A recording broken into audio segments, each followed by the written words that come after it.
Pernyataan berani dan gila legenda Timnas Bahrain, Ismail Abdul Latif jelang menghadapi Timnas Indonesia, singgung kemenangan 10-0, sampai sebut Timnas Indonesia hanya ranking 129 FIFA. Komentar nyeleneh pelatih Timnas Bahrain jenang melawan Timnas Indonesia, Dragan Talajic 100% yakin kalahkan Timnas Indonesia, begini katanya. Elkan Baggett tiba-tiba muncul dan beri pernyataan mengejutkan usai Shin Tae-yong umumkan 27 pemain Timnas Indonesia jelang melawan Bahrain dan China di kualifikasi Piala Dunia 2026 Grup C. Legenda Timnas Bahrain, Ismail Abdul Latif memberikan komentar menohok dan prediksi hasil yang akan terjadi. Laga yang akan digelar di Bahrain National Stadium ini diyakini akan berjalan ketat. Akan tetapi, Ismail Abdul Latif mempunyai kenangan manis saat menghadapi Indonesia. Ismail merupakan pemain yang mencetak 3 gol atau hat-trick dalam laga matchday pamungkas Grup F kualifikasi Piala Dunia 2012 yang dimenangkan Bahrain dengan skor sangat telak 10-0. Ismail mengatakan, jika para pemain Bahrain harus termotivasi karena pada beberapa tahun lalu Bahrain pernah mengalahkan Indonesia dengan skor telak di stadion yang sama. Kami pernah mengalahkan Indonesia 10-0 di stadion ini. Saya rasa sekuat harus termotivasi, ucap Ismail. Bukan cuma itu, Ismail juga menyinggung ranking FIFA Timnas Indonesia dan Bahrain yang terpaut cukup jauh. Hal tersebut yang menjadi acuan jika kualitas Bahrain masih berada di atas Indonesia. Kita juga harus melihat ranking FIFA. Mereka ada di peringkat 129, sedangkan kita di posisi 76. Tentu kita lebih baik, tutup Ismail. Diketahui, Ismail Abdul Latif adalah penyerang berpengalaman di Timnas Bahrain. Pemain berusia 38 tahun ini telah mencatatkan 67 pertandingan. Dikutip dari laman resmi FIFA, Timnas Indonesia dan Bahrain memiliki selisih peringkat FIFA yang cukup signifikan.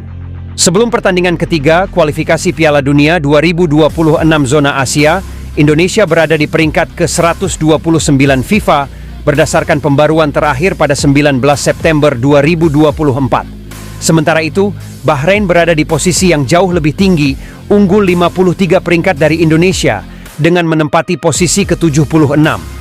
Di tingkat Asia, Bahrain berada di peringkat ke-11, sedangkan Indonesia menempati posisi ke-23.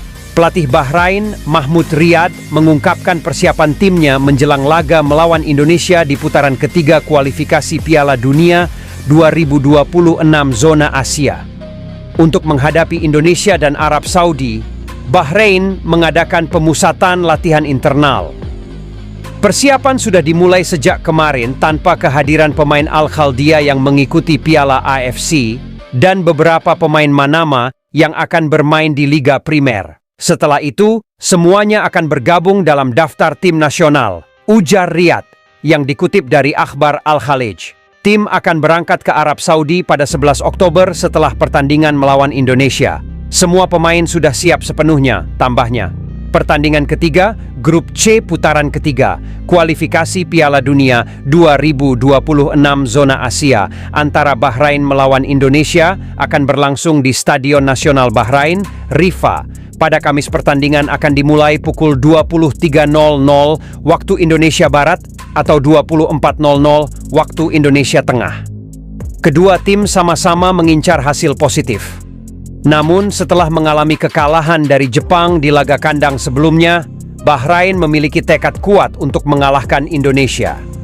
Di sisi lain, Indonesia yang berhasil menahan imbang Australia 0-0 dalam pertandingan sebelumnya, juga berharap dapat meraih kemenangan atas Bahrain. Meski begitu, dengan selisih peringkat FIFA yang cukup jauh, hasil imbang di kandang Bahrain sudah menjadi hasil yang cukup baik bagi Timnas Garuda. Kritik habis Shin Tae-yong karena terlalu banyak pemain naturalisasi di skuad Timnas Indonesia. Komite Olimpiade Indonesia sampaikan permohonan maaf kepada Ketua Umum PSSI, Erick Thohir. Komite Olimpiade Indonesia, KOI, menyampaikan permohonan maaf kepada Ketua PSSI, Erick Thohir, serta pelatih Tim Nasional Indonesia, Shin Tae-yong, terkait pernyataan yang disampaikan oleh Hifni Hasan. Hifni Hasan, anggota Exco KOI yang hadir dalam acara Santini Jebrid Media Awards 2024 pada Kamis 26 September 2024, di mana Shin Tae-yong juga hadir, memberikan komentar terbuka mengenai program naturalisasi Timnas Indonesia. KOI menegaskan jika pernyataan Hifni Hasan terkait program naturalisasi itu adalah pandangan pribadi dan tidak mencerminkan sikap resmi organisasi, meskipun Hifni Hasan merupakan anggota Exco KOI. Pernyataan tersebut adalah pandangan pribadi dan tidak mewakili NOC Indonesia. Meskipun merupakan pendapat pribadi, pernyataan tersebut tidak tepat disampaikan dalam forum tersebut, mengingat yang bersangkutan hadir mewakili Ketua Umum KOI, jelas perwakilan KOI. Kami menghormati setiap upaya yang dilakukan oleh anggota kami, termasuk PSSI, dalam pengelolaan